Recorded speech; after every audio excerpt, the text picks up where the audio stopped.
This is one of the biggest lessons that epilepsy has taught me. Welcome back to another episode of the Be Better podcast. My name is Harrison Orr. I am a men's health and performance coach. I have helped close to 500 guys have less stress, more energy, sleep better, have optimal health so that they can run their business better, so they can have better marriages, be better parents, and just live life on their terms. And one of the pivotal things that has shifted me in this direction of life was getting told that I have epilepsy. A month after I turned 18, I had my first seizure, got told I've got epilepsy, got told you need to take these medications, you can't drink, you have to manage your stress, you have to watch your sleep because alcohol, sleep deprivation, and stress are your triggers, so you need to manage that, otherwise you will continue to have frequent seizures for the rest of your life. And that's not something that you want to hear as someone who is just legally allowed to drink and someone who is still trying to figure the rest of life out, on top of now you've got to look after all that kind of stuff. And in my stupidity, it took me quite a few years to still get a handle on that. I was still not really caring about sleep, still over-caffeinating my head, or over-caffeinating myself to the hill house on caffeine, coffees, on pre-workouts, on stimulants, just anything you could do. And part of that was I just didn't like sleeping. I like to train a lot, and working as a chef, often not finishing till 11 o'clock at night and starting at 5 or 6 in the morning. You got long hours, so do what you got to do, right?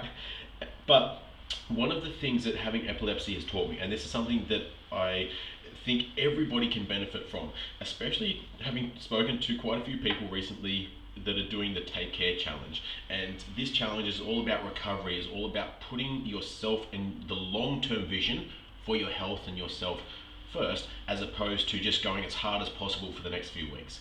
And so in that process, there's that element of also knowing when to rest, knowing when your mind and your body is better suited to a slower day, a recovery-based day, as opposed to just nut up or shut up, just double scoop your pre-workout and just go ham, right? Being able to find that balance. Because I was for years on the other side of that fence. I was always, you get up, you double scoop your pre-workout, you watch or listen to some motivational shit, you get to the gym, you lift heavy for 2 hours, and don't be a bitch, right? It doesn't matter how you feel, because your feelings don't matter. It doesn't matter what day of the week, what day of the year. It doesn't matter if it's Christmas Day, New Year's Day. As long as the gym is open, I am going to be there. And whilst I'm somewhat proud, my ego is proud of that mentality, and it served me for quite a few years, we naturally get to a point where that mentality doesn't serve us anymore, right? And if you need proof of that, look straight to athletes, right? Always go to the extremes, because that will tell you what the best approach is, or one of the best approaches. And obviously they are governed by performance. Like, their sole focus is to perform at their highest level. Do they perform? Do they go flat out, max out every single session, every single day of the year? No. They have seasons. They have cycles. They have days off. They focus heavily on recovery, because they know you can only get out what you put in. So if you're not recovering to the level that you're trying to take out, you slowly wear yourself down, or fast, depending on how much you're taking out, and you get to a point of injury or burnout, or you're just not performing as well as you'd like to. And so if you feel like that's you're getting to that point of, or you just don't know. You don't know. I don't know if I'm just being soft or being weak, if I need to be more disciplined. Like, how do I know if I'm supposed to get up and train and go through things? Some of the things that have massively helped me shift that perspective of, just don't be a bitch, go do it, is recognizing that you can't go hard all the time. Even in our programming at the yard, it goes through cycles. We go through a base phase, a build phase, a gain phase, a perform phase, and then an align phase, which is like essentially your deload week. So we build, peak, deload, build, peak, deload, right? So it goes in that cycle. It's not just constant going up, trying to always lift more weight, do more sets, do more reps, do more, because eventually you flatline. And so it's the same as if you're trying to lose fat, for example. I know a lot of people are trying to lose fat and improve their physique. You can't just keep reducing your calories. less, less, less, less, less, less, and doing more, more, more, more, because you will get to zero pretty fast, and lo and behold, your body doesn't like 0 calories. It needs those to function, not just for your physique, but also for your brain, for your organs, for you to just be on this planet. You need something to fuel that survival, right? Food and calories is being a big part of that. And so we go in cycles. We go down, your body adjusts, you go down again, your body adjusts, you go down again, your body adjusts, and then you come back up, or a deload, essentially. You resensitize to that amount of calories, and then you repeat the process. So it's cyclical in that sense. And so when I was able to look at that and say, all right, these people that are at the top of their performance, the top of their game, aren't going that hard every single time. Okay, maybe that's a clue. Awesome. But that still didn't help me day to day. Like, I'd still wake up, be like, I need to train. It was like an ego thing of, if I haven't trained today, then something's wrong. I bitched out, like I'm not worthy, I'm not valuable, I'm a failure, I'm weak-minded, I'm all these things. And what really shifted me was data. So having actual numbers that I could take it out of my emotions. Like I could outsource this decision and actually have data on my physical state to be able to say, like, no, you're not just making this up. You actually are under recovered. Your nervous system is fried. Your sleep was trash. You are better off to either have a lighter session, just do a bit of a party pump, do nothing too taxing on the nervous system, maybe prioritize a walk in the sun, a sauna session, or an SDR, a nap, something like that, that's going to help recover, because we're looking at the big picture. We're not just looking day by day. It's like, if we zoom out long enough, is this session going to make the difference between me putting on 50 kilos to my max lifts, or an extra 10 kilos onto my body weight, or losing an extra 10% body fat, or any of that stuff? No, it's not. But if we zoom out, if I take today as a rest day, if I go lighter, you still have the habit of moving our body. We're not saying, you do nothing, go lay on the couch all day, but you move, because that's what our bodies are made to do. But we do it in a way that's not so strenuous, that's not taxing our nervous system, that allows our body to actively recover, with the frame of, if I do this today, I'll be able to perform better tomorrow. I'll be able to show up with more intensity, I'll be able to be more present, I'll be able to perform better, both physically and mentally. Emotionally, I'll be better because I'll have rested, given myself a break, ideally have got better sleep as well, so my threshold to stress, mentally, physically, emotionally, is going to be higher as well. And then so we give back to ourselves, and then the next day we can go again. Maybe we can even go a little bit harder, depending on how burnt out or how long you've been in that state of burnout. And then we go again. And so I, for the last 5.5 years, have been using an Oura ring. That's what I use to track my sleep, my heart rate variability, which is the golden metric, essentially, for being able to check the status, if we call it that, of your nervous system. So your heart rate variability is the time stamp, the time gap between heartbeats. So if we have a high heart rate variability, a high number, like a lot of seconds, a lot of milliseconds essentially, it means our heartbeat is slower, which often means we've got a calmer heartbeat, a slower heartbeat, a more relaxed, more recovered heart rate. If we have, which is good, which is what we want, right? If we have a lower heart rate variability, it means there's a shorter time between our heartbeats on average. And so the shorter time there means there's more heartbeats, which means we're in a stressed out state more, which means we're not as relaxed, which means we're not as recovered to then go and perform at our best. And so when you know what your average heart rate variability is, or the range that you generally sit in, it makes it a lot easier to make some of these decisions, because you've got data that is not emotionally driven. It's logic, it's fact as much as it can be. Obviously these things aren't 100% accurate, but they can be more helpful than just relying on, well, how do I feel today, right? Which we're all going to have days where we feel motivated and disciplined of shut up, just get it done, no matter how you feel, and other days where we're looking for any excuse under the sun to not go to the gym for whatever reason. And so that massively helped me. But I understand that not everyone is willing to invest a couple $100 to buy a wearable like a Oura ring or a Whoop strap or anything like that. And so if that's you and you're like, well, where does that leave me, Harry? I'm going to give you a couple ways that you can test this so that you can then make that decision that is not emotionally driven. It's essentially data as well. And so, number one is what's called a carbon dioxide tolerance test. So, when you wake up in the morning, first thing, don't check your phone. Your phone should be on airplane mode anyway, but don't check notifications, don't do anything. Literally grab your phone though, or if you've got a watch, that's fine. All you need is the timer aspect.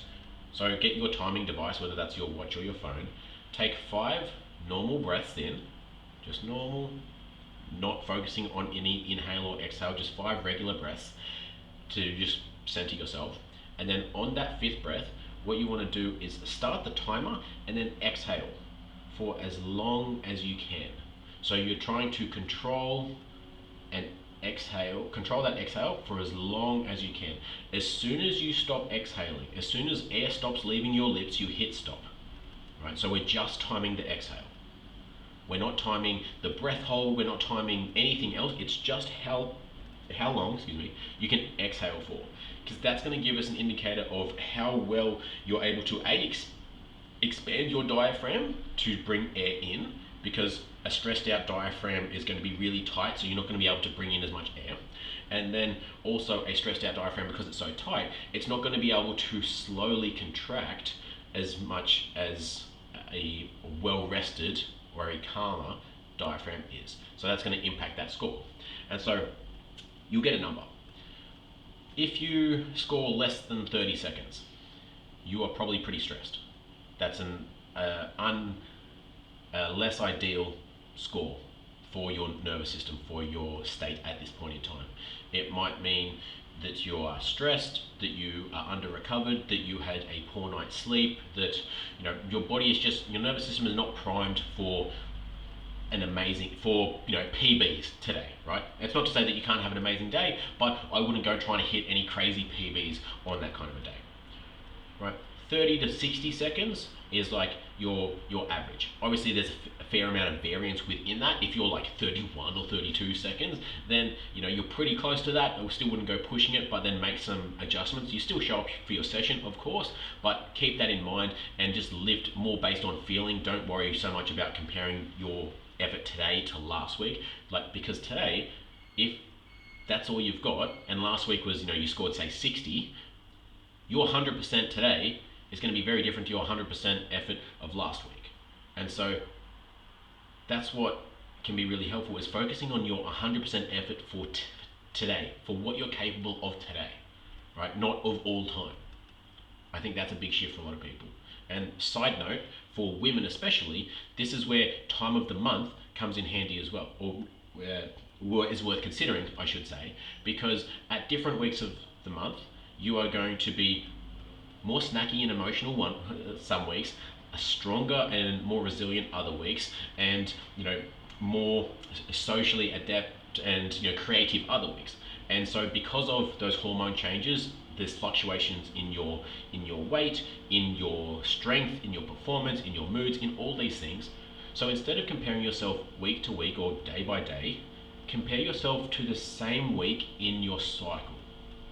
So week 1 to week 1, week 2 to week 2, in everything, in your physique, in your performance, in everything, because that can make it a lot easier to then make changes, but then also be kind to yourself, be fair to yourself, right?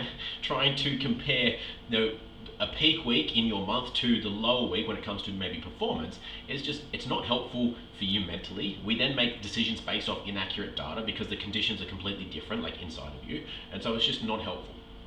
And so sidestepping back of that little tangent, back into the carbon dioxide tolerance test. So less than 30 seconds is not ideal. 30 to 60 seconds is your average, right? Obviously there's variance in that. The higher you go, the more you're primed for an amazing day. And then 60 seconds above is the gold standard. That's ideally where you want to be. And so this can give you a marker for how you then approach the day. If you've got some testing or some heavy lifts, then adjust that based on that score, based on how you're feeling as well. And so this can give you a way to then determine your output for the day without feeling like you're a failure, without feeling like you're inconsistent or whatever other self-limiting belief or self-hating belief that you kind of tell yourself. It's not true now that you have this to back that up, right? So that's one method. The second method is a grip strength test. Nice and simple. So I don't know about you, but I've definitely experienced times before in the gym where I've got to the gym, because I like to train first thing in the morning, got to the gym. Some days I will just raw dog all my deadlifts all the way up to 200 plus. I won't even use straps, don't even need straps, because my grip feels strong as invincible. Other days I get to 120 kilos and then my fingers are curling out. I'm barely able to hold onto the bar for any more than 3 or 4 reps, and I'm like, what the hell? It's my grip that's failing first. And so your grip strength, as a part of being a good sign of optimal strength, also longevity and all those kind of things, is also a very accurate sign of your nervous system health. Because what is required for you to grip something very strong, like a barbell or doing a bar for your chin-ups and things like that, is grip strength, right? You need to be able to send that signal from your brain down through your nervous system, that electrical current all the way through to your fingertips and your hands, to grip that bar very tightly, enough to hold, at least for your chin-ups, for your body weight, right? You need to be able to do that. If we are stressed, if we are tired, if we are under-recovered, if our nervous system is impaired in some way, shape or form, that signal is going to be weak. It's going to be like trying to send an image when you've got 4G, right? You've technically got reception, but it's just not loading. It's not going very fast. You're sitting there come on, man, fucking load. It's just not happening, right? Because there's that lag, there's all these things that I guess are impairing that ability to send that electrical current down to your motor neurons. On the flip side, if you are well recovered, you've had a good night's sleep, you're not so stressed, your nervous system is in prime condition, you are going to be able to send a much stronger electrical current from your brain down through those same pathways all the way to your fingertips to be able to hang onto that bar and grip it a hell of a lot tighter. And so timing on this is going to vary person to person, but you've got a pretty good sense when you jump onto a bar just to do a dead hang, for example. If you don't know what a dead hang is, it's simply when you just hold onto a bar, a chin-up bar, and just hang, right? You just hang there. You will allow your spine to elongate, to stretch out, amazing for your posture. Also, you get to train your grip strength and all these other things. Actually really good, especially if you're someone that sits down a lot of the time. And so you've got a good feeling of when you grip that bar, within the first few seconds, you've got a good idea of if you're going to be able to hang there for a while, comparative to your strength and your ability, versus if you're God, I'm going to be lucky to be here for 10 seconds. I feel my fingers already uncurling. That can be another way to then also test if you're maybe primed or needing in a bit more recovery. And you might be saying oh, well, I'm already at the gym at that point, so I'm going to train. 100%, still train. I'm never saying don't train, but adjust your session accordingly. If you're doing a group class, you come to the yard, then let your coach or the trainer know that you're not feeling the best, you didn't have a good night's sleep, whatever else, and they can make sure that they adjust their interaction with you accordingly. They're not going to then flog you the entire session if you've just said, hey man, I just had a shit night's sleep, I've just done this, and I'm just not the best. I'm just being here is just ticking the box for me today. Cool? And they're alright, sweet. Man, fucking high five, thanks for showing up. Awesome to see you keeping that consistency, that word to yourself. Absolutely love it, man. So thanks for being here, right? Versus on the other day where you're feeling amazing, you can also let them know, dude, I'm feeling primed. I want you to push me today. Help me get the most out of this session. Then they're going to ride you like a horse for that full 50 minutes, right? So I won't go into recovery protocols if you are under the weather or less recovered in this episode, but I hope that is helpful. If you're someone that struggles with that all or nothing mentality, or knowing when to rest and being able to rest, not quit, knowing that difference, then I hope these 2 tools massively help you like they have helped me. They've been able to help me stay consistent with my training for over 10 years now, and it's been a game changer. I'm fitter. I'd stayed at around 10% body fat pretty much year round. I am mentally much better off. I don't have that connection to training. Like if I don't do it, I'm a failure. I'll get fat, and like no one will love me, and my world is going to end if I don't make that session. And it's enabled me to have a lot healthier relationship with myself, with training, with consistency, and being able to tune into that intuition and maybe listen to my feelings sometimes. Some people rave about them, but I don't know if they're all there cracked up to be, but we'll see. So I hope that's helpful. Now you've got the action, you've got the lesson, go and take the action. I hope that's helpful. If this was helpful for you, or you know someone that is in that space, please share this podcast with them, share this episode or some of my stuff with them, so they can look after their health for the long term, not just the short term. So I hope that helps. Thank you for sharing, and I'll see you guys in the next episode.